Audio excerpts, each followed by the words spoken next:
What's going on, everybody, and welcome to another Brockus Rage. No, I'm not going to do the Ooga fucking Ooga shit because, well, it's my show and I do what the fuck I want.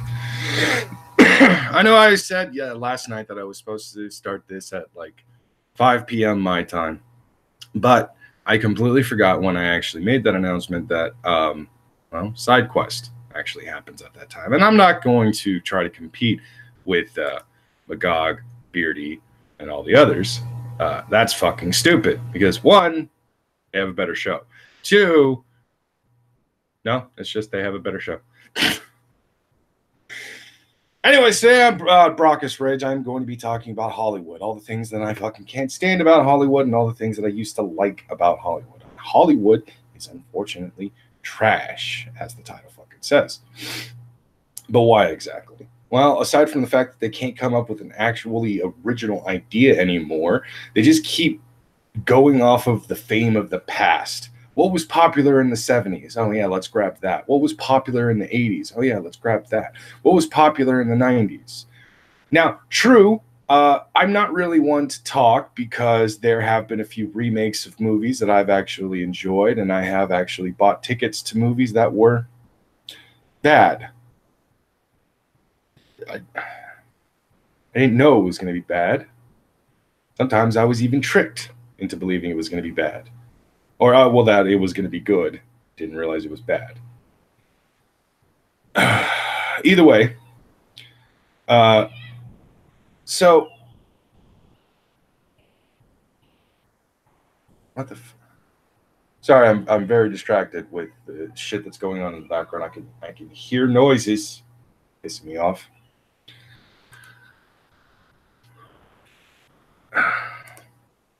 Hollywood is just one of the worst fucking places to actually try. Everybody at one point wanted to come to California to go to Hollywood to become a world famous actor, to become very popular and famous and rich and all that good shit. That's what everybody wanted at one point. And now nobody gives a fuck about it. Now most people are just content with, trying to become a YouTube star in their home somewhere at some point. Hoping to God that maybe they'll become the next fucking PewDiePie or the next Smosh, whatever the case is. Hollywood is a dying place. The worst part is that they're the same people that used to complain about how terrible this was or that was. Like something that was brought to my attention not too long, or at least reminded of. Sean Penn used to never go to the Oscars.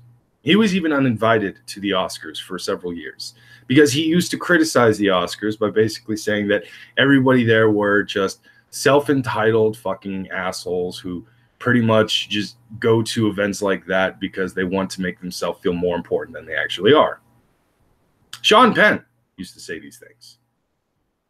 And now Sean Penn is pretty much going to every fucking award event in the year.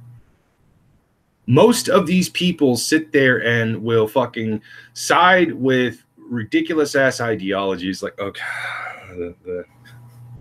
the socialism bullshit with Jim Carrey. Jim Carrey, an actor I actually used to love and admire, who I now look at and think, maybe you're a lot crazier than I had originally thought. He actually tried to say socialism is a good idea, capitalism bad. Really?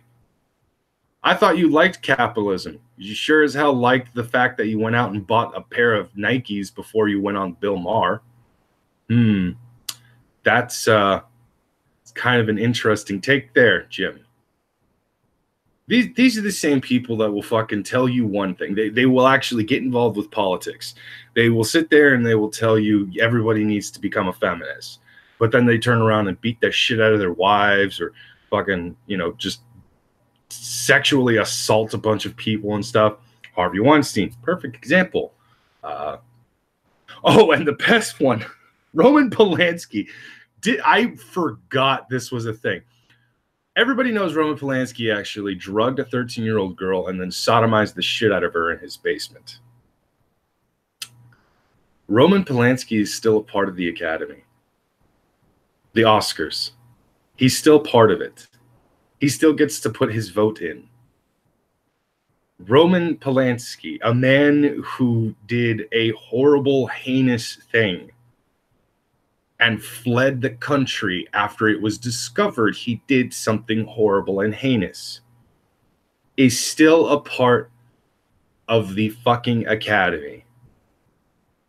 Harvey Weinstein repeatedly did one sex offense after another, over and over again. Forced women into sexually compromising situations, made women watch him fucking shower, made women suck his dick, all kinds of shit like that. Harvey Weinstein, absolute monster, absolute piece of shit human being. It's discovered, even though people have been talking about it out in the open somewhat for years, it's discovered Harvey Weinstein does all these heinous things. Hashtag Me Too happens, and all of a sudden Harvey Weinstein's kicked out of the Academy. But Roman Polanski is still part of the Academy. Yeah, sure. Okay. You know, Meryl Streep defended Roman Polanski. Just pointing that out. Meryl Streep has not found any hit, like any kind of what is it? The word I'm looking for. You know what? Never mind. I don't know what's been going on with me. I've been exhausted lately, and I can't explain it. I don't know why. I think, am I legitimately part bear?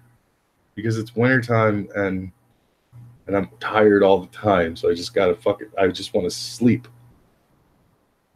Oh God, I'm gonna wind up hibernating or some shit. Anyways.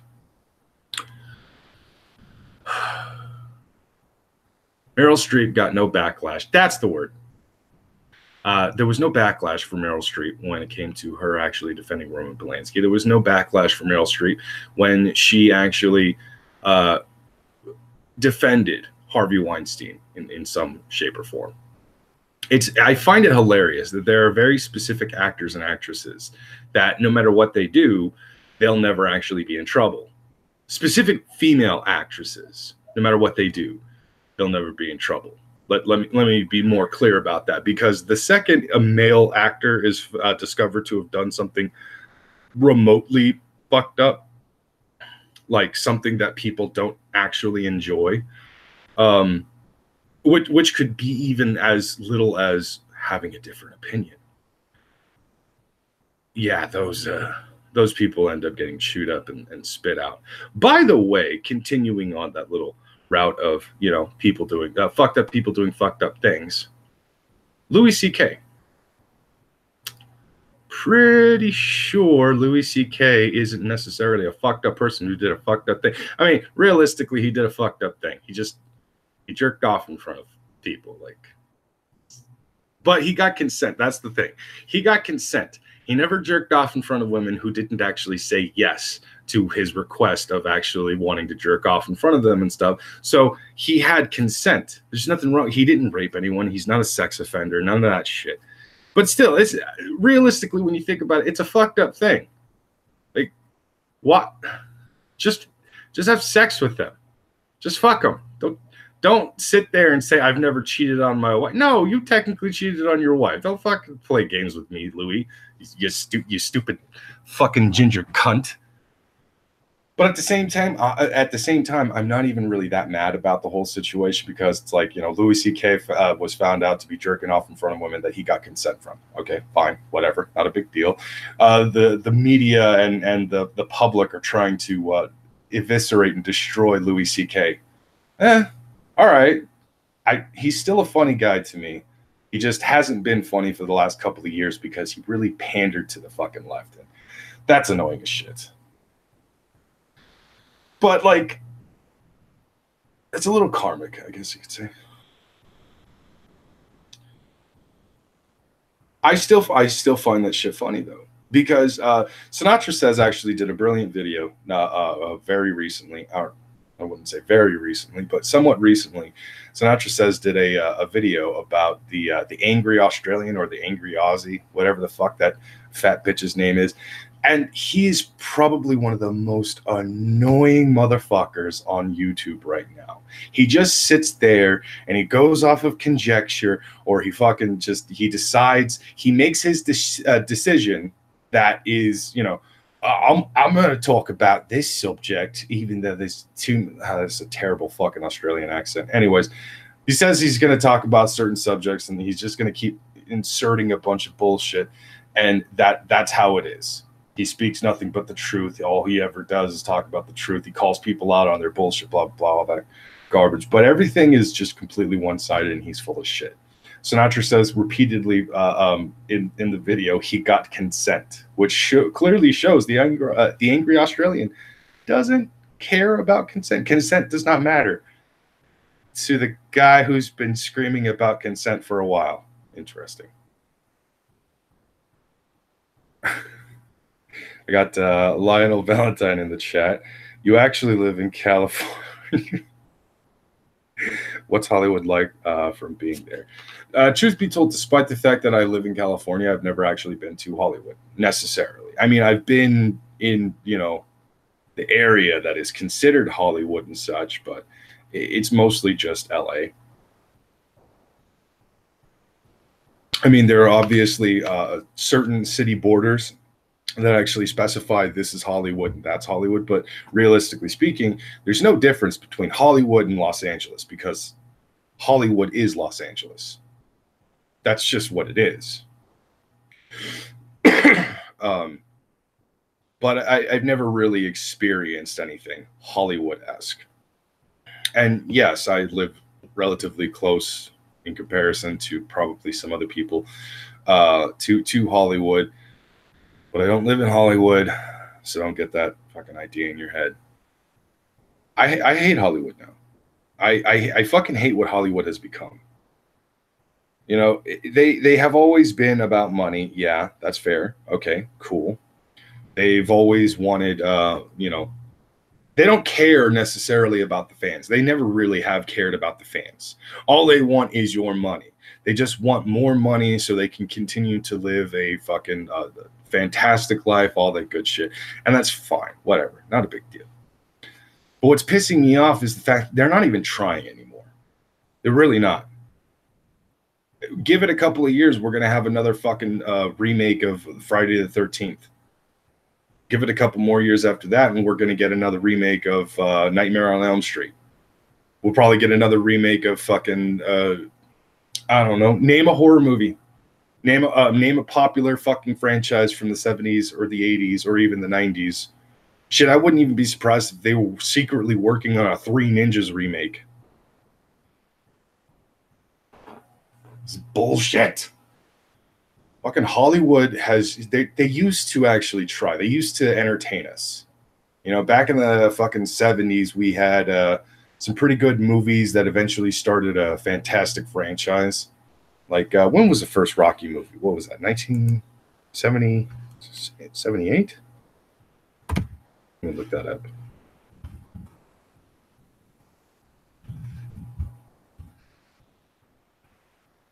(1976). First Rocky movie.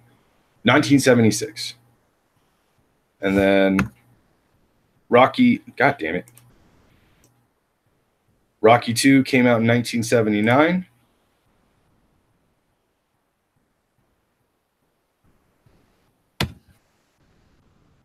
Rocky 3 came out in 1982.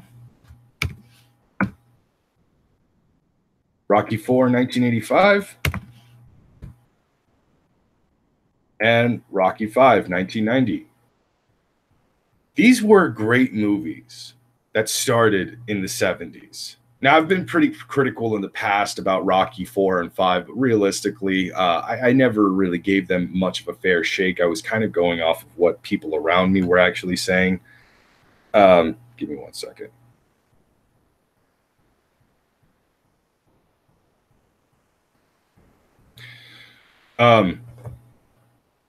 but yeah, I was going off of what some people were saying around me, so I would just kind of like, you know, I'd shit on the movies before I even watched the movies, and then I watched the movies, and they weren't actually as good as I had originally thought they were. Then I gave them another watch not too long ago, and I was just like, you know, Rocky 4 and Rocky 5 aren't actually as bad as people say they are.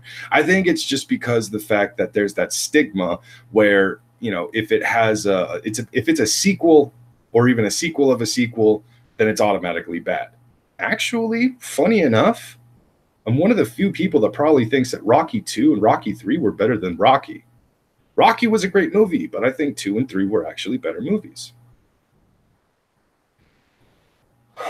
There's not a lot of movies out there that can do that, but still, Hollywood has always been this extremely interesting place.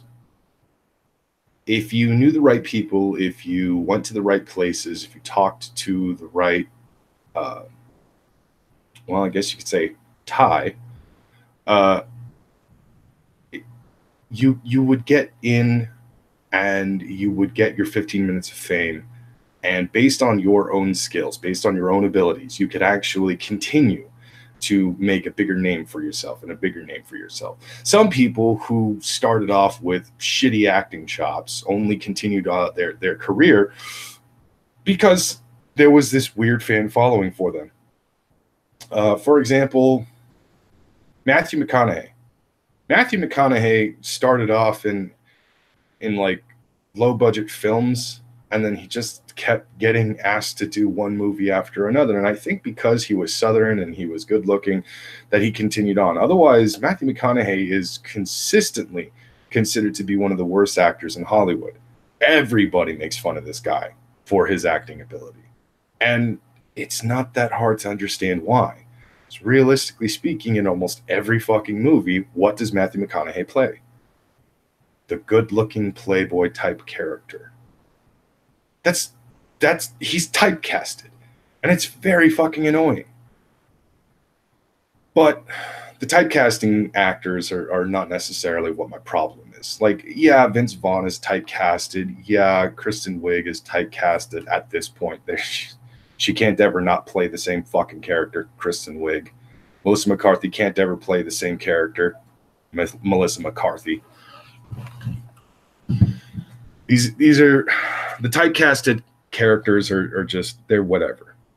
But Hollywood used to actually give a shit at one point. Hollywood used to legitimately make you think about what you had just watched. They used to make you think about the events that had just occurred in the movie. Like if it was a suspense thriller, there were little Easter eggs that Hollywood used to put inside of each frame to make you actually go, oh shit, I never noticed that before. Wow, this is really interesting. There were more things going on in the background and the foreground than I had originally thought, because this entire time I thought that it was just straight cut and dry, blah, blah, blah. Directors used to actually, you know, they used to have a real good talent of, I swear to God, they were silent. These dogs, the neighbors' dogs, were completely fucking quiet almost the entire time that I was outside. I was having a few smokes. I was watching a couple of videos. Fucking quiet. Here I am streaming. Noise in the background. Suddenly there's something out there. They need to bark at it. I fucking hate the goddamn neighbors. Well, the neighbors' dogs. Where was I? Oh, writers and directors used to actually make you think. They used to really entertain you with the movies that they would produce. They used to entertain you with the TV shows they used to produce. Not everything was gold. Not everything was great. Some things we saw as like the greatest thing in the world when really they were just passable. Some movies got a cult following because it was just passable, but apparently some people saw more potential to it. Like, for example, Nightmare Before Christmas. Now, for its time, if you were actually a kid or even a teenager at the time that Nightmare Before Christmas had actually made its debut, this was a fantastic, amazing movie. It was incredible. The claymation, the songwriting, the characters, it was mind blowing.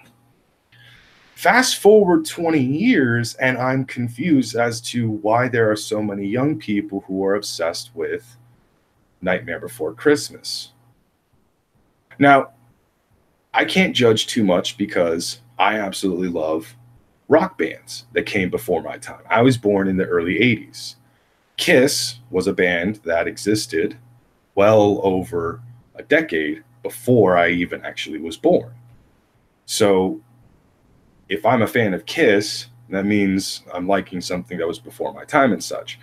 And that's fine. I don't really like, it's not that it looks weird to me or that I'm going to judge all these kids and everything like that. But this is what I'm talking about. A movie like A Nightmare Before Christmas was mind-blowingly amazing at its time. Now it's just okay. But there was something about that movie that caused this massive fan following. It's the same thing with Kiss and its music. At its time, they were, arguably the greatest rock band on the planet, blah, blah, blah. That was how they advertised themselves. And it was mainly because mothers fucking despised that band. But as time went on, as music evolved, arguably you could say Kiss was, they were passable during its time. So it's kind of weird as to why, anybody would actually find them so amazing. Well, here's the thing. There's something about Kiss in comparison to a lot of rock bands that were around in the 70s that actually continued on into the 80s and such. There was just something about Kiss. Go back and look at actually the Kiss products, the merchandise, the comic books. Listen to the lyrics. Watch their live concerts.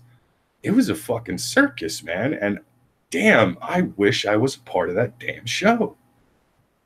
And it makes sense for a lot of kids nowadays to feel the same way. Like, there's 16-year-olds right now who absolutely love and adore Nightmare Before Christmas. Every Halloween, they watch Nightmare Before Christmas. Every Christmas, they watch The Nightmare Before Christmas.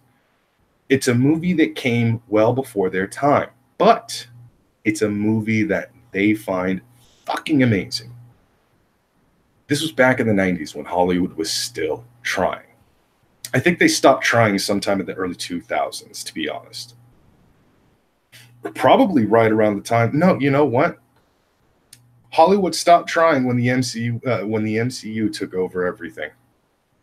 When the MCU was actually the franchise that was doing better than every other fucking movie franchise that existed out there, that was, I think, when Hollywood just gave up. Because Iron Man was fucking amazing. Fucking The Incredible Hulk. You guys can talk shit on it all you want, but I thought it was actually well done. Captain America gets some shit. Thor gets some shit. A lot of people give shit to these movies, but in all honesty, they're not bad movies. They're just not great movies. Then Captain America Winter Soldier blows everybody's fucking mind away. Holy shit, this is my favorite movie from the MCU. But because of how many fucking movies I've been given from the MCU and how since Spider-Man Homecoming, every single one of them have felt like they're just throwing shit together and expecting us to enjoy it and say, it's a Marvel Cinematic Universe movie. You love it. I'm just sitting there like, not really. There's a lot of plot holes. I have a lot of issues with this character and that character. And why did you think that was a good costume design idea? What the fuck are you doing? I'm confused. The MCU is starting to fall the fuck apart, and I'm not even surprised. Hollywood used to try in every fucking genre, and then the MCU came along. Suddenly, Hollywood was only trying for the MCU. They attempted to try for Star Wars, and we see where that went. God damn it. All right, I'm going to look over at the chat right now because I see a certain somebody who likes to just talk shit. T-Tac is in the chat saying, Brockus has a tiny wiener. Fuck you, sir. You've never seen my wiener. He's also wondering if I didn't like Infinity War. T-Tac, to be honest, I'm still indifferent about it. I'm not sure if I liked it, but I'm not sure if I hated it. It's half of an entire movie. That's one thing that people tend to forget, and this is why I actually try to encourage people to not completely judge the movie right now, because it is one half of a very large movie. What we got was the first half of a 2-movie series, I guess you could say.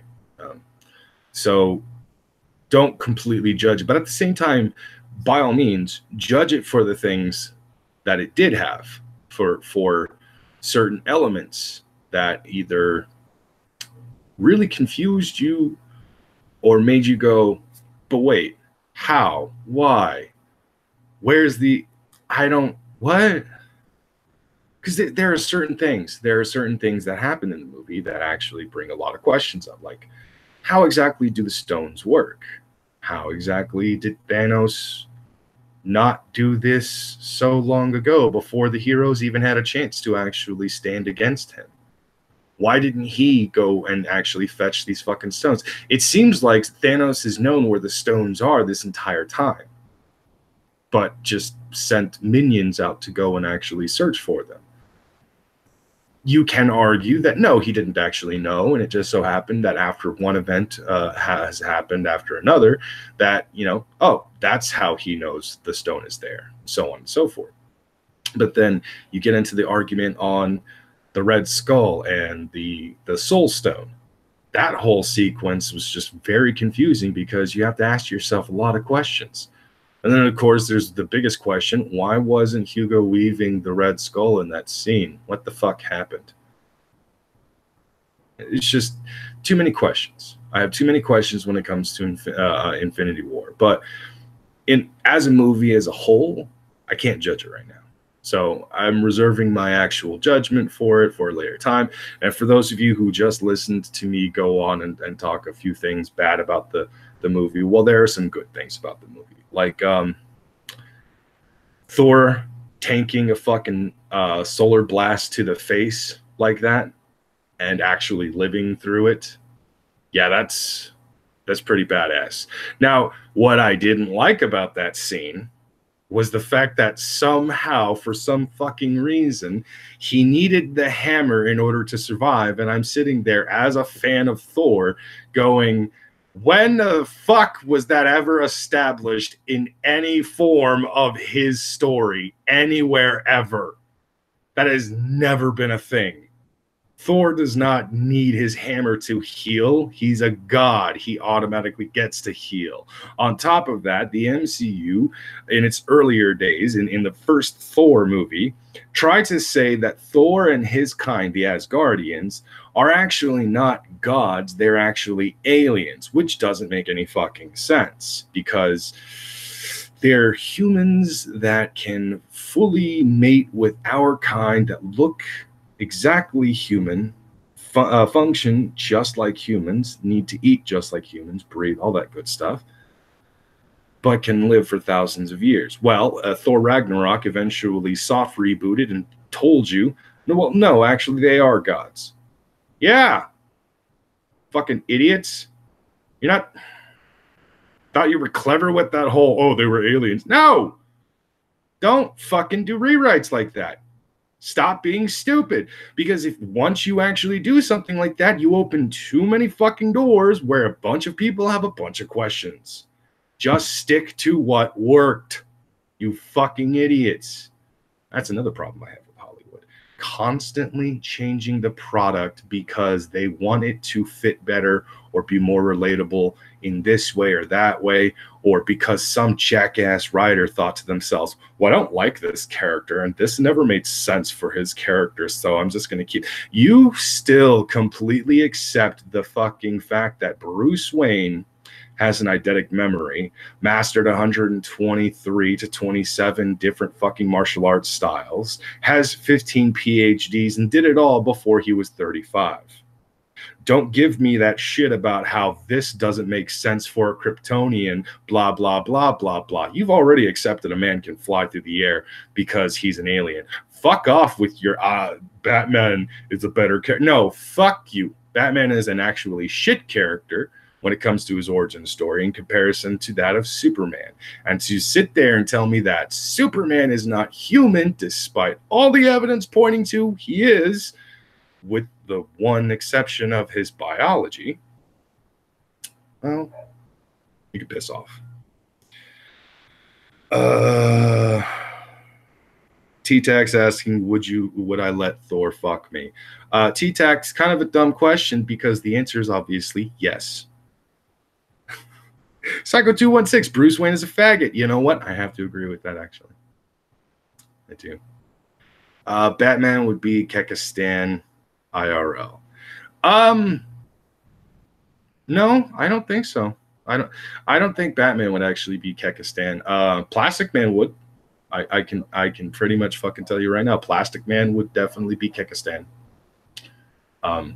It's a bad joke that's been dead for a long time, but he would hold on to that shit like his life depended on it. Hollywood people think the public are idiots. Yeah, no, that's another problem I have with fucking Hollywood. That's a problem I've consistently had with Hollywood. I've had a problem with Hollywood with this exact thing for the last, I don't know, 10 years. I want to say it's been 10 years. Maybe it's been a little longer than that. I'm not 100% sure when I realized Hollywood thinks that the fucking public are a bunch of idiots. But the sad thing is, look at Michael Bay movies. None of those movies have good writing, good acting, and a whole lot of anything really good. The only thing good in Michael Bay movies are the effects, the explosions, and maybe a couple of possible fight scenes, depending on what the movie is. Otherwise, what good is a Michael Bay movie if not to appeal to the lowest common denominator? The dumbest of the dumb, the fucking rednecks that just, I ain't gonna pay $10 to go see no fucking movie that makes me think. I just want to see explosions and then go home and fuck my woman in the ass. I don't know what kind of accent that was. I was like fusing two accents together. I don't know what is up with me. My exhaustion is starting to affect my ability to make voices and shit. But still, that's the problem I've had with Hollywood for a long goddamn time. The fact that we are still making Transformers movies after the fact that we've already had Transformers movies is pissing me off enough to where I'm like, all right, I understand. You're trying to reboot the franchise. You're trying to bring back fucking Transformers. Okay, great, wonderful. Can you please stop? Can you fucking stop? Sony, stop trying to make a fucking supervillain franchise like the MCU, but you're actually taking the chaotic neutral villains that did have moments in the comic books where they were good guys at one point, but the only reason why they were bad guys was because of situations and happenstance and shit like that. That's fucking annoying. I'm tired of this bullshit. Sony wants to keep making Spider-Man movies, so they make a Venom movie. Sony, fuck off. Stop this shit. Just sit the fuck back and let Marvel take control. But then I look over at fucking Spider-Man Homecoming and I'm reminded, yeah, I guess the MCU is capable of fucking making a bunch of goddamn problems too. The Hollywood elites are some of the worst human beings alive. Not all of them. Some of the Hollywood elites are actually amazing people. But a lot of the Hollywood elites are some of the worst people on this planet. And the worst part is that Hollywood has, to a certain degree, always been political. But there was a very long time in I want to say the 80s, part of the 80s, most of the 90s, and some of the 2000s, where Hollywood was not very political. They were apolitical. Yes, they were political. You could see it. There were a lot of people that were making a lot of judgment or opinions at award ceremonies about president or about this senator or about this law or that law. There were a lot of different examples of stuff like that. But for the most part, that was just like a few people singling themselves out. That was like, it's a good example of this. Oh, the Dixie Chicks. Guys, remember what happened with the Dixie Chicks? They were on tour doing their music tour over in the UK. I believe it was the UK. And at one point in the middle of their one of their sets, the lead singer says, "We are disappointed that the president is from Texas," because they're from Texas. And they got a lot of shit for it. Now, clearly that was an isolated incident where it was only the Dixie Chicks being hit. Not every country music fucking star in country music was actually getting hit alongside the Dixie Chicks. Not every country music star was suddenly being called fucking traitorous liberal fucktard Democrats or anything like that. No. It was just one band, one group of 3 girls. That was it. Not every female singer in country music was actually being hit like that. And there were plenty of country music singers, plenty of female and male country music stars that actually did not like the president. They just didn't politicize any of it. But this is what I'm talking about. At one point, whenever somebody would actually make a political statement in Hollywood, usually they didn't have an entire army of people behind them, the whole of Hollywood standing behind them and telling them, "We're with you, brother," or "We're with you, sister," shit like that. It was that one person said this one thing. It's on that one person. Their friends, their family, they're not going to get hit. But now it's a fucking military over there. It's a goddamn army. If one female is feminist, now the whole of fucking Hollywood has to be feminist. If one male is Democrat, now the entirety of Hollywood has to be Democratic. Hollywood has to function as one giant fucking brainwashed machine. That's pretty much what Hollywood has to be now. And that's what Hollywood has turned into. Not only do they think you're stupid, they don't care about you, they only want your money, and they're a bunch of fucking brainwashed fucktards. Now, again, there are still some people in Hollywood. There are some people in Hollywood. This does not go to every single Hollywood elite. But there are people in Hollywood that are not scumbags, that are not brainwashed. They will speak their mind, even if they don't believe in the same shit as you do politically, even if they don't believe in the same shit as you socially. A good example of this, Gary Oldman. Gary Oldman is a bit of a libertarian conservative. Yeah. He's not the only one. There's a handful of other people. Tim Allen, remember what happened with him? He openly stated that he himself was actually a conservative. Loses his TV show. Uh-oh. Seems to be some kind of thing going on in Hollywood, doesn't it? You can't be anything else. And the only reason why I think the only reason why Gary Oldman actually continues to make movies, because it's Gary Oldman, and he is a major part, or he played a major part in one of Hollywood's biggest franchises of the last decade, the Harry Potter franchise. You can't kick Sirius Black out, because then you've got a whole lot of Potter fangirls losing their shit. Anyways, I'm going to bring this back over to the chat and see what everybody's talking about. But his fans got involved and Tim Allen got his show back. The fact that they even took his show away is already enough of a oopsie. Hollywood tends to be a little too fucked up to anyone who's not right thinking or correct thinking. But yeah, so Tim Allen did lose his show. He didn't get it back right away, did he? Roseanne made a supposed racist comment. She completely lost her show in the actually, she didn't even lose her show. She was kicked out of the show. And the show's name was changed from Roseanne to The Connors. And in the show, they decided to off air or off screen say that she OD'd and died. Interesting. This is the kind of stuff I'm talking about. If you think differently than what you're supposed to, if you actually think away from the hive mind concept, then you're fucked. You're going to get fucked. Gary Oldman actually he said some pretty harsh words to some Democratic fucking politicians in the past, but he's still around. He's still loved by many because they can't kick him out. He's too important to the Hollywood machine right now.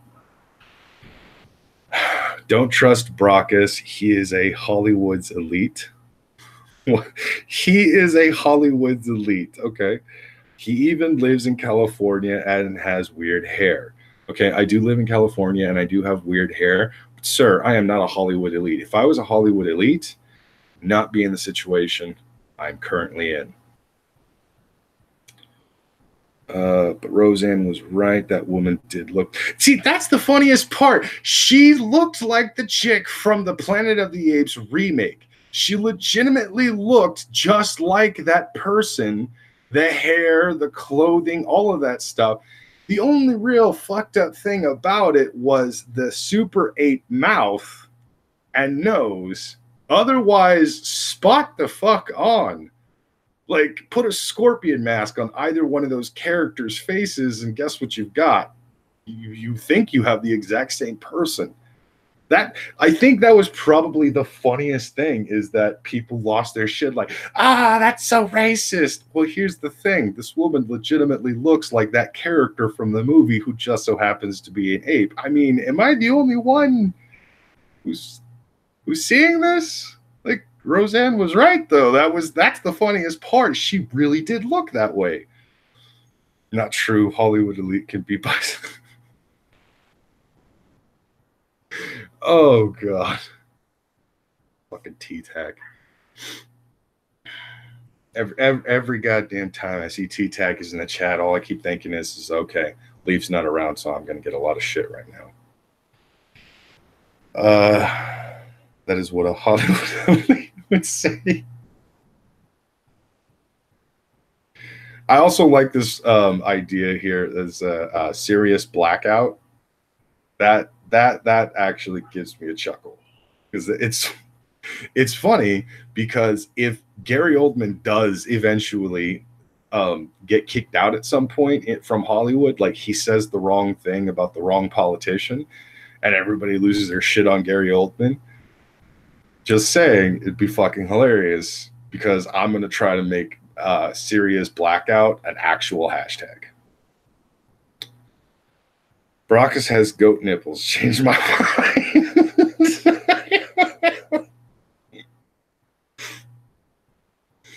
Oh, I don't even know what to say about that. I don't have goat nipples, but okay. My guess is that Brockus lives in the conservative ball sack below Disneyland called Orange County. Metaphorist, you don't live in California, at least I'm assuming. There is no conservative area in California, truthfully speaking. Orange County is very liberal. Los Angeles is very liberal. Any beach city is very liberal. There is no area in this fucking state that is actually considered the conservative area.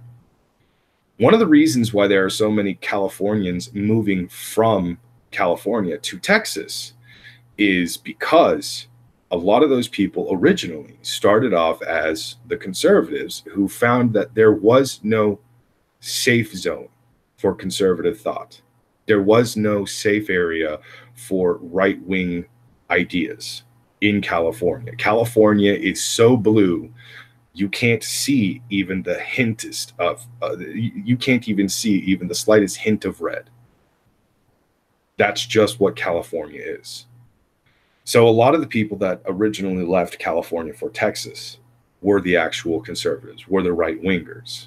Some of them chose to stay behind. The reason being is family, friends, business, whatever the case was. But the first wave of Californians leaving to go to Texas were the conservatives. They were the Republicans. They were the right-wingers. The latest people, here's the part that pisses me the fuck off, and it really puts a goddamn damper on my situation.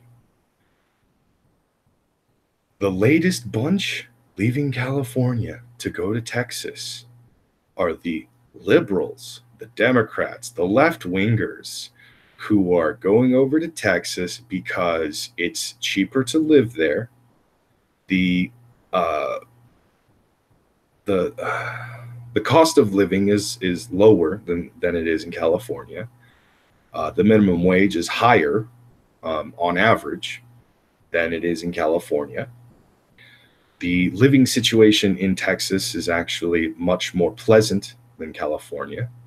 Even though California and Texas are states that border Mexico, there is actually probably more Mexicans in Texas than there are in California. Still, it's one of the draws to a lot of the fucking liberals over here in California. And here's the sad thing. Already 2 cities, I believe Houston and Dallas, 2 cities have been taken over and have become very blue, very liberal fucking cities. They are trying to, and I think if I wanted to go the fucking, if I really wanted to go the conspiracy theorist, the Alex Jones, I'm going to tell you right now, the people who live in California coming over to Texas, the reason why they're doing this is because they're trying to convert Texas into California 2.0. They just want to turn it into another California. Like, that's a terrible Alex Jones, but you get what I'm saying.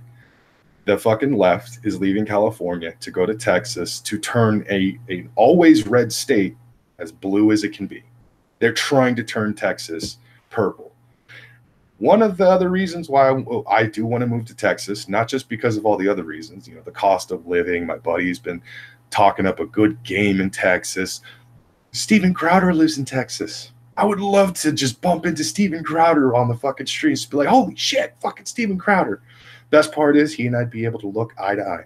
But no, there's a lot of great reasons why I want to move to Texas. One of the other reasons, I want to be one of those Californians that leave California, go to Texas, and keep Texas red. Fuck you trying to turn it blue. Fuck you trying to even turn it purple. It's bullshit. I get it. Brockus is saying it's the Jews' fault. All right. Jolly Rogers, Bill Water. I'm not saying that is Juden that is creating these problems here in California. But I'm not saying that.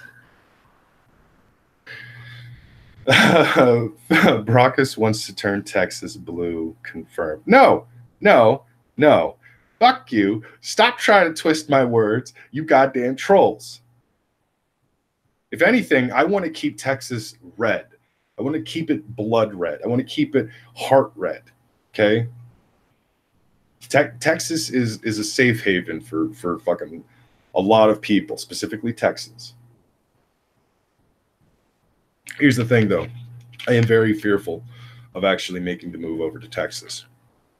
Not so much because, like, it's unfamiliar territory and all that stuff. Well, it's the Southwest, so I'd be somewhat familiar to certain things. But the only thing that I'm really fearful of when it comes to moving to Texas would be, aside from the huge difference in California and Texas, would mainly be the people. Because I've heard stories. I've heard stories from people that, you know, lived in California, born and raised, and they eventually moved to another state, and their neighbors typically ended up hating their guts because they had found out they were from California. Most other states that are not California fucking hate California. When I lived in Nevada, people didn't like the fact that I actually was from California. I used to get shit for it. I used to get made fun of a lot because I was originally from California, which I found even funny because a couple of people that would make fun of me for being from California were also from California. So that was actually kind of hilarious. But I'm a little worried that I will go to Texas and the Texans will fucking, you know, be somewhat hostile to me because I'm from California, and they're going to think to themselves like, oh, great, here's another son of a bitch from fucking California who's going to try to change our states and turn everything into what it's not supposed to be or what it never was and all this shit. You're going to sit there with your fucking bullshit Starbucks. And hopefully I will change their minds real goddamn fast. Nice argument, but everybody knows Brockus is Soros backwards. Soros doesn't even have a B in its name. How does that work? Brockus' final solution: turn Texas communist. No, my God. That is the last thing I want for... I wouldn't wish that on my worst enemies. Well, some enemies, maybe. Brockus wants to turn it blue. Blue ball blue? No, fuck you. God damn it. Anyways. I fucking hate Hollywood right now, though. They've ruined so many franchises. And they've essentially ruined movies for me. I used to be a huge Star Wars fan. That got ruined real goddamn fast. All it took was 2 movies from them for me to just like be consistently worried about every franchise movie that they had planned. Actually, it only took 1 movie for me to start to be extremely worried about the Star Wars franchise. But yeah, I now, like, if I talk about Star Wars, the only positive things I really have to talk about consistently is from 4, 5, and 6. I can't really think of anything super positive about 7 anymore. I can barely think of anything. I've gotten newfound good things to say about 1, 2, and 3, but even then, I still feel gross by praising 1, 2, and 3. But I used to be a huge Star Wars fan. Now, casual. Whatever. Star Wars is kind of a dead franchise to me. Hollywood killed it. Disney killed it. Fucking, I loved the MCU. Spider-Man Homecoming was pretty disappointing. Black Panther was pretty disappointing. Bet you Captain Marvel is going to be super disappointing. Just pointing that out right now. I've actually been saying this for a while now. Captain Marvel is probably going to be the worst movie in the MCU. It's going to be such a bad movie that it's actually going to go straight down below any kind of, positive rating that I could give it. I have not rated a single MCU movie below a 5. Captain Marvel, I am almost certain it's gonna be so fucking bad. It's gonna get a 3 out of 10 or a 2 out of 10. Hell, I might even give it a negative number. Captain Marvel is probably gonna be a shit movie. Infinity War 2, or I guess you could say Avengers 4. Yeah, that's probably going to be shit too. So they just don't care. They're not even trying. They think you're fucking dumb. They just want your money. And they will gatekeep. They will if you don't believe what they believe in, you're not allowed in Hollywood. If you've already been in Hollywood, if you're already inside Hollywood's fucking, elite gates and all that stuff, you better think the way they do or shut your mouth. You need to keep your fucking mouth shut or you're going to get axed. And even then, if you actually do believe in the shit that they believe in, but you still fuck up, guess what? You're done. Hollywood has, for decades, allowed horrible, horrible things to happen behind the scenes. We almost never really heard them. The Easter eggs were there. Hollywood has actually been hinting about a lot of things, especially like with Harvey Weinstein. People have been talking about this for a long time. But sometimes they only ever say it in passing, so people don't really take it seriously, or it's said by someone who was known to be, a drug addict or a bit on the crazy side, whatever the case is. So it's not taken seriously. But it's not just with Harvey Weinstein. It's with a bunch of... There are so many fucking pedophiles in Hollywood. So many fucking pedophiles. I I wish people were more open-minded back in the 90s, because when the Coreys were actually talking about this shit, no one wanted to listen to them. No one wanted to listen to them. When Corey Feldman actually found himself on The View was interviewing him about his book, and they talked about the portion of the book where, well, actually, if you go back to that interview, they tried to avoid it as much as possible. It was Corey Feldman that had to bring up the fact that there are pedophiles in Hollywood. And so they kind of talk about it a little bit. But still, Corey was the one who had to actually bring it up, because they don't want to talk about the very obviously known things that are going on. So Corey talks about the pedophiles, and then what happens? If you actually look back at it, it kind of looks like Corey Feldman is just acting crazy as fuck. But really, I think Corey was just fucking sick of being quiet this entire time. Truth be told, I would too. Get woke, go Brockus. I don't know how to feel about that one, Fakest. I'm not sure. I'm not sure if that's an insult or praisal. I can't tell. If they would have introduced Captain Marvel sooner, made it 2 movies, started as Miss Marvel and then to Captain Marvel, found better actress, then maybe they would have a shot.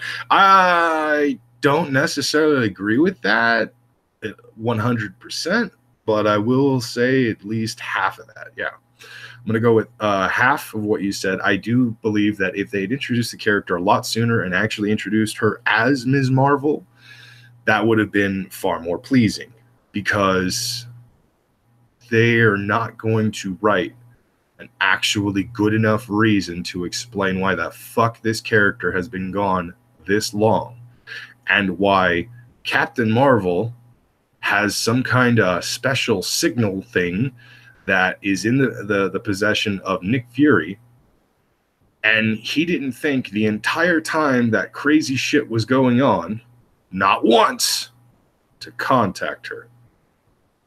Oh, okay, yeah, so that's a thing, I guess. Fucking stupid. You really want to save this country? Let LA burn to the ground. Truth be told, LA's gonna burn itself. Watch. Just watch. We covered it on last night's CNN, and I talked briefly about. I wouldn't say briefly, but it was about how there was a left-wing progressive feminist who was essentially a TERF, and she was losing her shit on Twitter.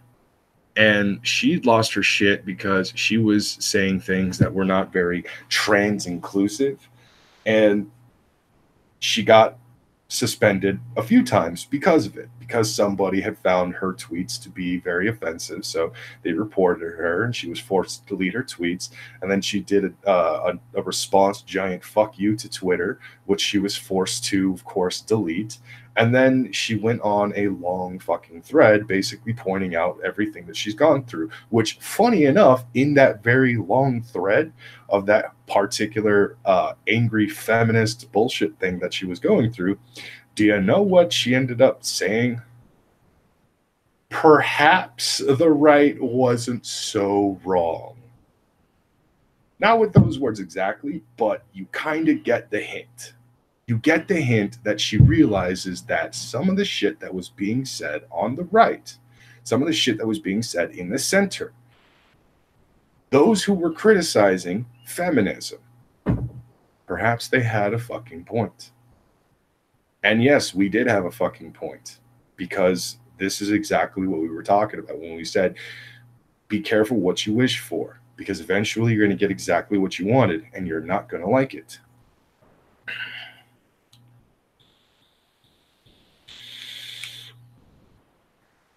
Stanley's dead. Marvel will now proceed to be raped to death by Mickey and Goofy. You, sir, are an evil monster, and you're wrong. It won't be Mickey and Goofy. It will be Donald, because he's a duck, and ducks are rapists.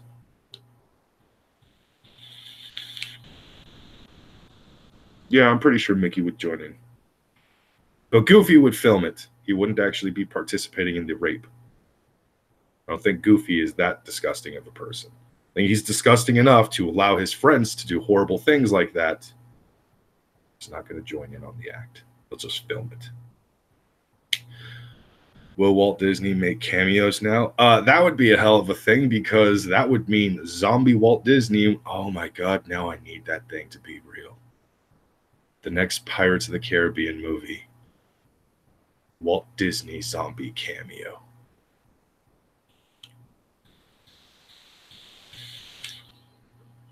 Walt Disney frozen head cameos. I love that idea. Oh man, that would actually be fucking hilarious. That's another thing that Disney actually continued on. They didn't need to do. Disney continued the Pirates franchise. It was fine as just a trilogy. Truth be told, it was fine as just a trilogy. But then they invented a new trilogy. Basically, they tried to turn it into a saga. And 4 was all right. Wasn't great. It was nowhere near as good as Pirates of the Caribbean 2. 5 was complete horseshit. And the reason why I say 4 was nowhere near as good as Pirates of the Caribbean 2, because I believe that 2 was probably realistically the weakest of the 3 original movies. Now, for me, the strongest is still Pirates of the Caribbean 1. Curse of the Black Pearl was definitely my favorite. It's the strongest of the 3. Which is funny, because when it comes to the Star Wars franchise, Episode 5 is actually my favorite. Once again, where I believe the sequel did much better than the original movie that's another example. 5 was better than 4. But 2 fell a bit in certain points, in my opinion. And then 3 picked up and had one of the best climaxes and one of the best villains of the entire franchise. Like, I'm not going to deny that Davy Jones and Nye was amazing. Bill Nye was an amazing villain. I love his Davy Jones. It's great. It's wonderful. But that motherfucker in the 3rd movie, and Cutler Beckett, holy shit. Cutler Beckett was just that one villain where it's just like, something really fucking intense has to happen for this guy to actually lose. Holy shit, this dude is just like, he's shorter than almost everybody around him, and yet he waves around power like he is 10 feet tall. That is amazing. But like I said, but 4, yeah, of the original trilogy, it wasn't even remotely good enough to lick. It was good enough to lick the boot of number 2, but it wasn't good enough to be in the same category as number 2. So 4 was pretty weak. 5 was complete shit. 6 is probably going to be worse. But this is what I mean, though, is there are certain franchises that Hollywood has made and it was a success. And because they just don't care. They're not trying. They're just going to keep fucking adding on to the franchise and adding on to the franchise. Just leave it alone. Why do you need to make a sequel to a perfect movie? Why, or a good movie? Blade Runner was a great movie for its time, and even, it still holds some of its actual effects. Go back and watch the original Blade Runner. Seriously, go ahead and do that. Tell me that some of those scenes do not still add up to this day. Because that's a pretty good fucking CGI. That story is also phenomenal. A lot of that fucking movie was great. And then fucking 2049 happens. Oh, what the fuck were they thinking? They should have just listened to Razor Fist, truthfully. Razor Fist said it best when he said it's a movie that does not need a sequel, and don't ever try to make a sequel of the movie. By the way, if you ever actually want to get it, watch a very pissed off fan lose his shit on a franchise, Go watch the Razor Fist review of Blade Runner 2049. He's infamous for doing his rants, which are very comical, which are very angry, similar to how this show is supposed to be, but the hours that I am currently on can't exactly be super rageful right now. But yeah, so if you want to see a very pissed off fan, go and watch that review. That shit. Oh, that man was pissed. Jolly Rogers Bilgewater. I agree. 1, 3, and 2 in that order. Yeah. I want to refuse to believe that 4 and 5 happened, but let's be honest. 4 and 5 happened. I hate it. It's kind of like me being a Star Wars fan. For me, the order goes 3, 4, 6. I'm sorry, 5, 4, 6, 3, 1, 2. That's the actual order of good. But you know, again, just my opinion. But like, I have to acknowledge that 1, 2, and 3 was a thing. I don't really get a choice in the matter. I have to, like, 7 and 8 has caused me to have a newfound appreciation for 1, 2, and 3. 1, 2, and 3 is still bad. 1, 2, and 3 is still crap. But hey, here's the thing. At least it was fucking Star Wars. 1, 2, and 3 have a lot of fucking problems about them, but at least they were Star Wars movies. I don't know what that fucking Rogue One garbage was. Solo can suck a fucking dick. They're not Star Wars movies. Again, must say that if Rogue One had better acting in it, had slightly better character development, and everybody didn't act like a bunch of pissed off emo kids on a fucking bender at Hot Topic, maybe the movie would have been a little bit better. Also, eliminate the whole Star Wars aspect. That would have been a pretty cool war movie. That would have been a fucking amazing war movie. A war movie where everybody dies at the end. Because let's be honest, not everybody ever fucking, like, not everybody survives a war. That would have been great. That would have been a fantastic fucking movie. But no, it had to be what it was. Same with Solo. If Solo actually wasn't, if you were not the entire time supposed to believe that that is supposed to be a slightly younger Han Solo from episode 4, that movie would have been pretty fucking good. If you eliminate the Star Wars aspect of Solo, the movie's actually a lot better. If you eliminate that shit actor, the movie is actually somewhat better. Those aren't Star Wars movies. And even episode fucking 7 was somewhat more of a Star Wars movie than episode 8 was. 8 was, I don't know what the fuck 8 was. 8 took the concept of a space opera a little too goddamn far. Brockus is saying he would let Jar Jar rape him. Okay, Facus, you have taken things too far, sir. Too far. I would not let Jar Jar rape me. I would prefer Jar Jar Binks actually be a thing over Rose Tico. In fact, if Jar Jar Binks came back in episode 9 and shot Rose Tico in the fucking face, I would be so goddamn happy. Like, I would just be cheering the entire fucking yes, that's all I wanted. Oh, J.J. Abrams, yes, I want to shake your fucking Galecki looking ass. Seriously, J.J. Abrams and Johnny Galecki look like the exact same person when it comes to Johnny Galecki in his what's that show? Big Bang Theory get up when he's playing Sheldon Cooper's fucking roommate. Oh my god, I can't even remember the character's name. But whatever, when Johnny Galecki was on that show, like J.J. Abrams and Johnny Galecki look exactly alike when it came to like those characters. It's fucking insane. Jar Jar would have worked if they hadn't tried to keep C-3PO in the prequels. No.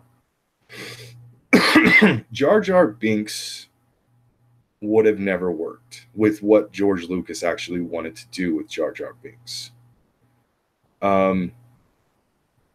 Actually, no. Here's one way that Jar Jar Binks could have legitimately worked. If there was something wrong with him, where he couldn't speak, and he was basically a mute the entire time and had to do some kind of special sign language or whatever, but he was still very clumsy. And instead of being exiled by his people, he actually left. He basically went out on his own, and he left his people because he was a constant nuisance. So returning back to the Gungans, fine, and getting rid of that accent entirely, maybe giving them more of a, I don't know, British accent, because everybody has a fucking British accent anyways. That probably would have made the character far more enjoyable. But I think that's the only way Jar Jar would have actually worked. Like, he's a mute, but he's extremely clumsy.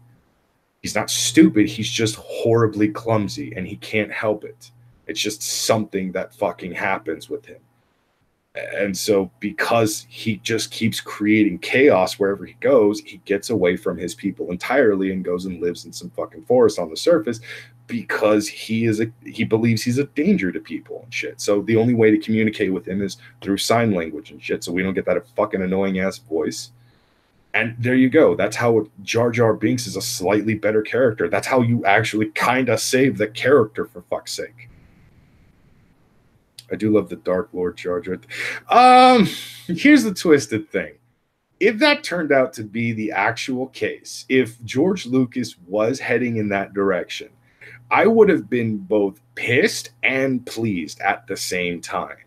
Because I would have been pissed at making me go through all of that bullshit in episode 1, only to inevitably reveal that in episode 3, Jar Jar Binks was in fact one of the Dark Lords of the Sith, and he was probably working for Sidious the entire time, blah, blah, blah. And, he was somewhat more dangerous than even that of Lord Sidious. I would have been pissed and pleased, because that means that the entire time you're looking at this goofy ass character that nobody fucking likes, he's doing it all intentionally. And it's just like, holy fucking shit! What did I say? Oh my god, what do I say? How do I fucking... What did you do, Lucas? What did you do, you beautiful fucking bitch of a man? Truthfully speaking, though, that's not the only problem the franchise had. Jar Jar Binks is not the only issue that episodes 1, 2, and 3 had. Most of their issues came from inconsistencies when it came to the actual lore. The fact that in episode 1, we've given a soft reboot of who in fact trained Obi-Wan Kenobi, because it is clearly stated in episode 5, was I so different when you trained me? Well, that gave everybody the impression that Yoda was the very Jedi Master that trained Obi-Wan Kenobi. Cool.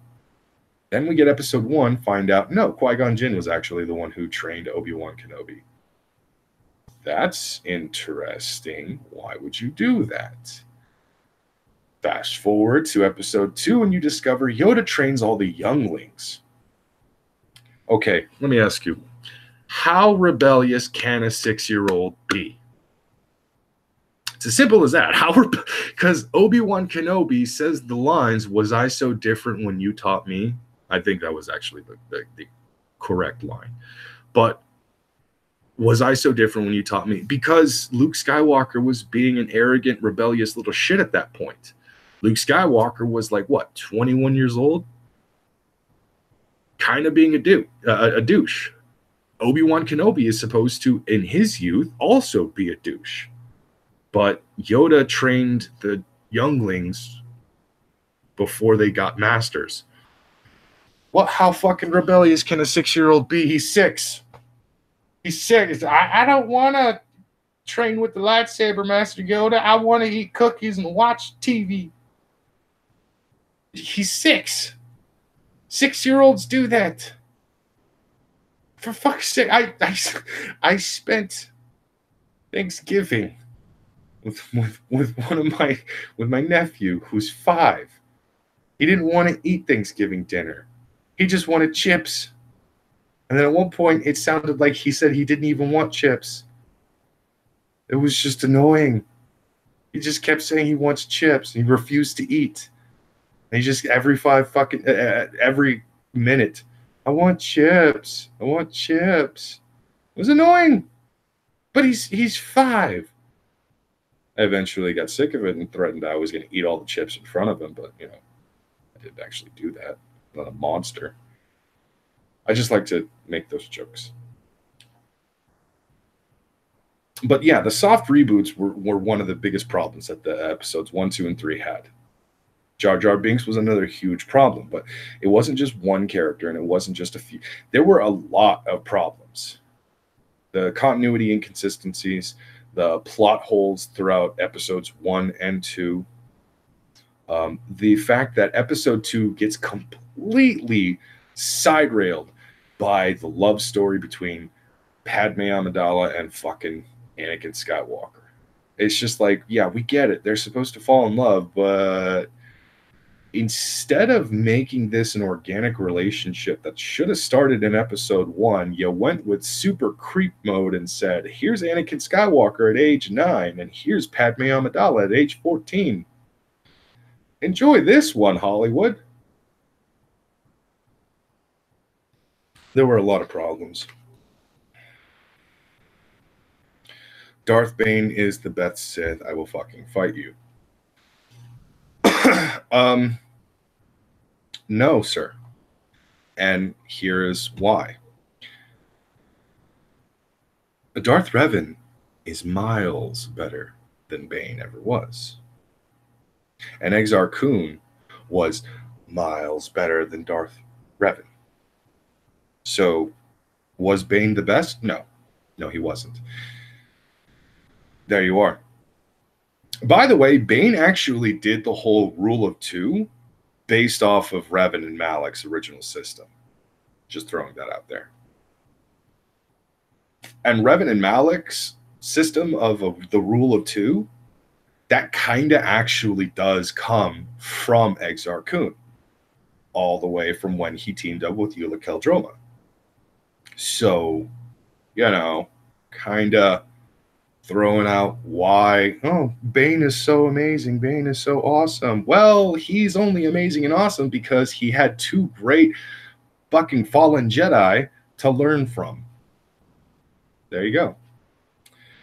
Anakin's fucking whining is the worst part. Clone Wars Anakin is the Anakin we wanted and deserved. I actually agree with that, bitching witch. That is definitely another one of those massive problems that episodes 1, 2, and 3 had. Anakin Skywalker is an annoying, constant, whiny bitch that you just want to shut the fuck up. Episode 2, like, okay, teenage angst, gotcha. But here's the thing. 19-year-old soldiers don't act that way. Granted, you could argue that Jedi are allowed a bit more of a freedom and free-thinking ideas rather, you know, than what Army recruits are allowed and shit like that. Because Army recruit, you're supposed to be a part of a machine. You're not allowed to think differently. You're not allowed to think for yourself and shit like that. I mean, granted, yeah, think for yourself, but the Army wants you to be a part of the well-oiled machine. You're a cog in the war machine. You're not a decal or anything like that. But that's a topic that we can get into at a later time. I'm not going to get into that fucking topic. But Anakin was way too up his own ass, way too obsessed with fucking Padme, and way too much of a whiny bitch. And then to throw it all away because of the possibility that he could probably lose Padme to childbirth and all that shit. It's just like, motherfucker, really? Come on. Also, he had to have known that somebody was clearly fucking with his head, because here's Palpatine talking about Dark Lords, talking about that. Ahoy, ahoy. Ahoy, ahoy yourself. Hey, what are you doing? was talking about Hollywood, how shitty it was, and then it somehow turned into Star Wars because that's how this always goes with me. Boy, is it just you in here? Yeah. That's just lonely. That's just lonely. We need to get some people in here. We need to turn this into a party. Well, no, because I wasn't gonna keep it going for much longer. I was probably gonna actually close it down in a little bit. Oh, I guess that makes sense. I can't be on here for very long. I was just gonna come in here, fuck shit up, and then get out. Good God, you. I leave for my trip tomorrow, so I thought, Oh, okay. I was gonna be like, I don't know what happened to you, Semaj, but I like this new dickhead Semaj. I don't. Why is it more amusing to me? it's more amusing to you because I have a short period of time, and I'm actually still doing some last minute packing and all that kind of stuff. Fucking the weight of the bags is just so goddamn annoying. So Gotcha. yeah. Also, I I should probably say I feel really bad. Um, About what? so where I live, there's this little comic group I hang out with. We talk art and that kind of stuff, and I go there every couple of Thursdays here and there. There's a guy who used to come up. He's joined around the same time I did, and his art style, well, at the time was not very good. Now, granted, I was yeah, I was not nowhere near as good as he. Well, I shouldn't say that. I was trying not to sound too dickish. Let's just say I worked at it just a little bit harder, and I thought, well, okay, over time, I mean, you'll get better. You keep drawing at it, and I thought that's how it would go. I fast forward 5 to 7 years later. That's how long I've known this guy for, and he every now and then he's always asking me for advice, and I'll give him some info. He stopped coming to the meetings, but he still wanted to know more about art, and I give him some advice here and there. And uh, well, I'm gonna say it's been about 7 years I've known him. He's never improved. Oh Never. God. He's and the thing is that he works really hard at promoting himself and getting out there and getting on social media. I mean, he'll go to some art meetups here and there with other artists, that kind of stuff. But they're more of the mom crowd, like mom's doing art in their free time, that kind of stuff. It's a very different kind of crowd. Very you should always value your art, and you should always charge what you think you're worth. And essentially it's always like, oh, my painting's worth like a good couple $100. I'm like, dude, you have not improved in the almost decade I've known you. You've never improved, and it always breaks my heart because he goes to the same conventions I do, and he has tables. He spends all this money. He does all this stuff, and he's like, he never makes a sale, never makes a sale. And I'm like, and I tend to not tell him what I'm making because I go to these conventions. I'm always in like a couple thousand here, bare minimum, like 600 or something. It's usually what I make at some of the worst cons, and then there's the good cons and all that. And he's like, he's lucky if he makes $10, and he's spending like $200 to $300 for a table and materials, and I'm like, I just fucking had enough. And so he asked me for advice a couple days ago, and then he started posting like he wants to collab with other artists, and he says, "Oh, my commissions are open. I'll do like like basic sketch for $200 and color for $300 to $400 depending on." I'm like, bitch, I usually charge about maybe $30 to $40. Okay, I look at him and it's like, you have not improved at all. How are you? And on top of all that, people who charge about $200 to $300 for a sketch are people who are veterans in, let's say, the comic industry, right? They can charge that much because they can get away with it. They can charge that much because, like, after they die, that sketch is instantaneously going to go up in value. You spend $40 on a sketch, well, guess what? That $40 is going to go to at least $3,000 to $4,000. Yeah, there's a reason why J. Scott Campbell can get away with only doing cover art and poster art and stuff like that because he has a name, he has the pedigree, he has the legacy, and for him to still not charge like $200 for like a copy of his shit or this and that, like, dude, seriously, J. Scott Campbell will probably charge you like maybe $30 for a signed poster of his at any convention, and that's probably like the most he will charge you.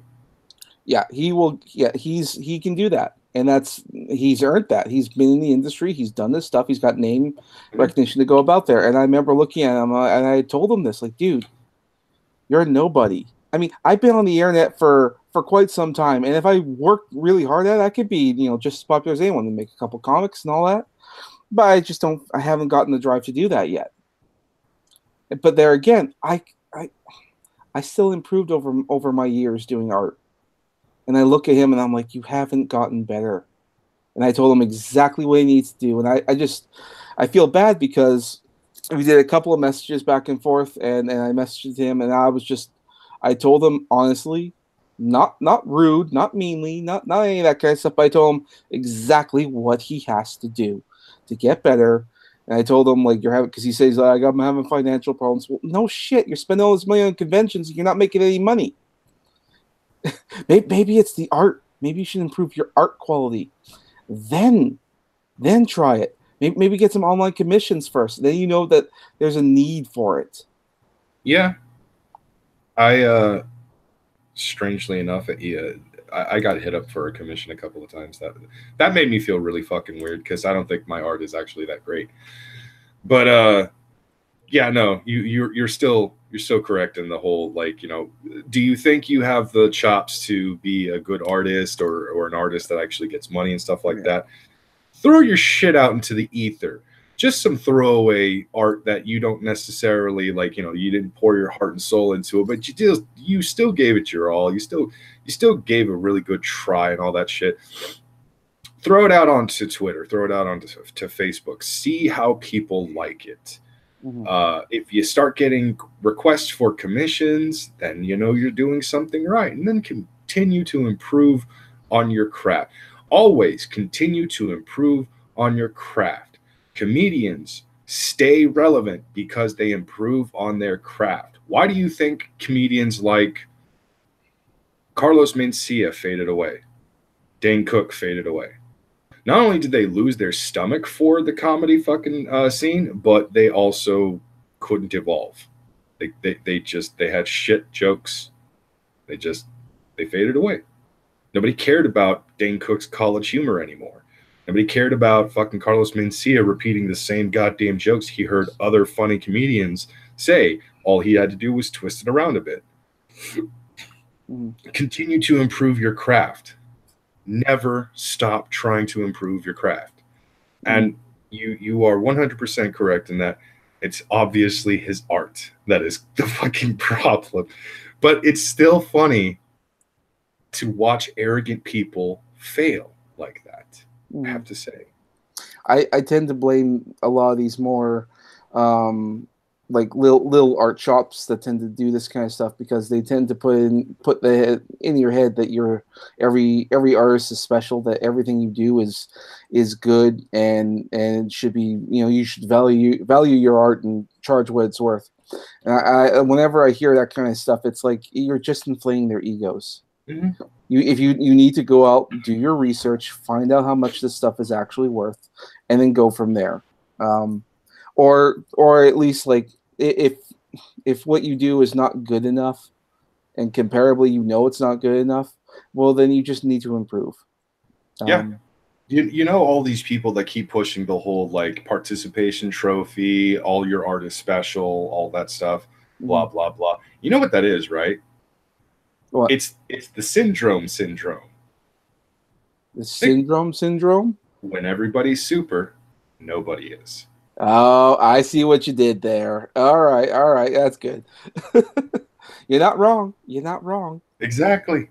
That's how it always fucking works. If everyone is special, no one is. And I think that was the initial goal. That was why this constant push for participation trophies existed. Why this constant push, everybody is special in their own special way, garbage is constantly pushed because, yeah, it sucks when you lose. It sucks when you're not as good as this person or that person. But you know what competition creates? Better fucking results. That's how competition has always worked. You work harder, you work longer to get better results, and then you produce something that no one saw coming. And that's how movies have gotten better. That's how acting has gotten better. That's how a lot of things have gotten better. For fuck's sake, look at the comic book art from the 1930s all the way to the 1970s. There wasn't much of a change in the art style, was there? Yeah, no, not really. Yeah. It wasn't until artists like, I would say, mm, probably, I would actually argue that Steve Ditko definitely had a hand in things along with Jack Kirby. Mm-hmm. But it wasn't until the 1980s when certain artists really popped out and made everybody go, wait, what the fuck? Certain names come to mind for the early 90s when art evolved even further, like Rob Liefeld and fucking Jim Lee. Mm-hmm. Look at what they did for the X-Men. Look at what they did for the X-Force. Look at what they did for the Avengers and shit like that. These two guys, these two names, Rob Liefeld and Jim Lee. Now, Liefeld clearly gets a lot of shit because of his very questionable anatomy art.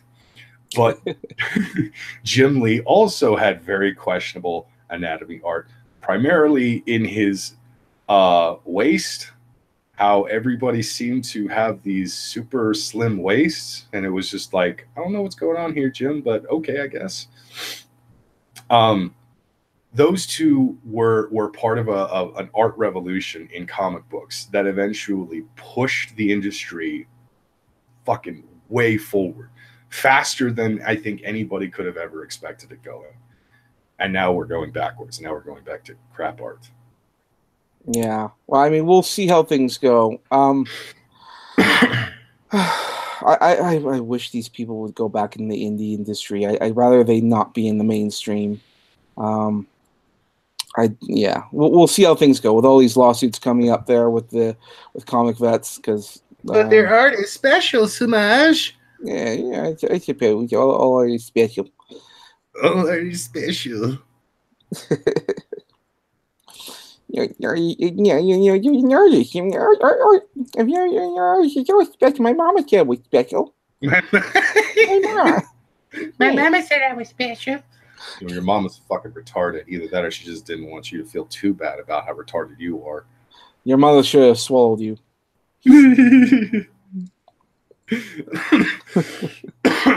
But yeah, like, okay. But yeah, I'm pretty much behind you on that. And I don't know who this guy is, but I kind of like wish I did know who he is so I could point and laugh at him. It's okay. It's someone in my like real life that I'd rather not. It's just I don't know. Me and him had a disagreement, and I could tell that he thinks he's fine, but he's always asking for help. So I don't know what that translates into as fine. So I don't know. So here I hope maybe. Well, and the other thing is like I've always been nothing but nice to this guy, and so is everyone else. We've given him advice, and we've given him our time. I think that I just got fed up or at least not so much fed up as like, dude, you're clearly trying, but you're getting nowhere. So being nice isn't helping you. So I was just being, I'm somewhat blunt. Some people are like that, and yeah, or there's also some other artists I know in real life who, in my life I should say, who want to be good artists, but they literally spend no time improving. Like I know this other woman who's been doing Artist Alley and conventions and other kinds of stuff and literally makes no money, but she doesn't make anything new. And I'm like, if you don't make something new, your stuff's never going to sell. Yeah. I mean, Sailor Moon was cool in the 90s, but I mean, and they came out with a new show, but that can't be like the only thing you sell. Ooh. Okay, see, Bitching Witch is pointing out something, and I would say an untapped source of fantastic artists and artistry, and these are people that really took their craft to the next level, which is funny because they used a lot of old school fucking influence. But Bitching Witch says, only time I ever thought an artist or of some sort deserved hundreds for their work was a woman selling hand-embroidered medieval-style tapestries at a Ren fair, because I know that shit takes time. Now, hand-embroidered tapestry. That is a fucking hell of a goddamn thing to do, because nowadays there are machines that people will use to do that job for them. If she's doing it by hand, that's amazing, because that's a skill that has been long since dead for a long time. But there are a lot of people out there, like wood carvers and blacksmiths and glass blowers, and even pen masters. These are people that are part of a dying genre, or they are part of a dead skill set that has long since gone away, because nobody cares for this stuff anymore. Mm-hmm. You know that art that a lot of people really appreciate in old school fairy tale books? That was all hand drawn individually at one point. There would be, like, say, 200 books on Cinderella in one specific language. There would be like 200 copies of that. Well, all the art that existed in those books were hand fucking drawn. All the letters were hand written. That's how books at one point used to actually be made. They, of course, had their whole printing press and all that shit that really helped them out. But think back to a time before the printing press when it came to books. That's a skill and a fucking dedication to an actual skill and an art that really took a lot of fucking time. So for people at the Ren Fair, they still do this to this day. They actually use the old school methods of how to make some things. Now, when it comes to making hats, let's be honest, no one does the old school way, because that was dangerous. But I've legitimately watched, because, you know, not only have I been to a few Ren fairs, but I used to work at a Ren fair at one point, at least for one season. I've watched people making their shit. It's amazing. And I love to know that there are still people out there doing shit like that. And I have to agree. Those are the people that definitely deserve the hundreds of dollars of why it costs so much. I have a piece of armor. I actually have several pieces of armor, but I have a piece of armor that cost me like $150, almost $200, something like that. Mm-hmm. The only reason why I got a discount was because I worked at the Ren Fair at the time that I had actually made this purchase. But it is not 100% handcrafted, but the parts that are actually handcrafted, the parts that actually, like, you know, because it is hand painted, and to a certain degree it is somewhat handcrafted. Most of their parts actually they make separate before they actually put it all together and shit. But there's a reason why. One, it's 100% leather. Two, it is somewhat handcrafted to certain degrees and shit like that. So it makes sense why it costs so fucking much. And then there's a shoe shop there, same thing. They're old school cobblers. It's fucking amazing, man. And those are people that I'm just like, I praise these people. Well, I should probably get going. So yeah, I'm gonna close the shit down anyways, because fucking I'm fucking tired, and it's close enough to the 2-hour marker, so fucking might as well, right? Okay, yeah, that sounds good. Anyways, thank you everybody who actually stuck around from the beginning all the way to the end, or at least came through halfway and actually decided to continue to listen to my ramblings on and on about how fucked up Hollywood is, the pedophiles they have over there, the sex criminals that they have over there, the people that were obviously sex criminals who are still a part of the fucking academy. Polanski, you piece of shit. Hollywood is fucking trash. All right? Hollywood is absolute trash. Right now, the state Hollywood is in, I don't see any signs of redemption because they continue to act like there is nothing wrong with them, even though they have and has started at least 2 fucking hashtags that have gone viral, that have caused more problems than it's honestly worth. And it shows how many problems they actually do have. But whatever, it's Hollywood. They're going to continue to do their thing until they are completely nuked. By then, I should be out of California. And by then, I don't care what happens to California. Nuke the motherfucker. Set the place on fire. Do with it as you please. Can you do me a favor before you leave California? Can you make a special little road trip over to Activision and hold them at gunpoint and tell them to relinquish Blizzard? I want my old Blizzard back, please. I would love to do that, except fucking Andy Worski the place. Here's the problem with that. Race Worski. Here's the problem with that, okay. Semaj. Blizzard's headquarters, their main offices are in Texas. Yeah, but Activision's in California. Oh, I understand Activision's in California, but after I leave California, I plan on setting this whole goddamn state on fire. Oh, okay, yeah, that's fine. Yeah. Cleansing fire, California. That makes sense. With that said, though, just because I'm leaving Canada, that doesn't mean the cleansing fire stops. I'm just leaving a trail from Alberta all the way to Mexico. So okay, it could be fun. Be sure to hit Utah on your way down. I'll be sure to try and find some way to toss a turd that way. I'll be sure. All right. Anyways, thank you, Semaj, for joining us for a brief amount of time on Brockus Talks. This has been Brockus Talks. Hollywood is fucking trash. I'm going to burn this goddamn state to the ground when I get the fuck out of here. Good night, cunts, and get the fuck out.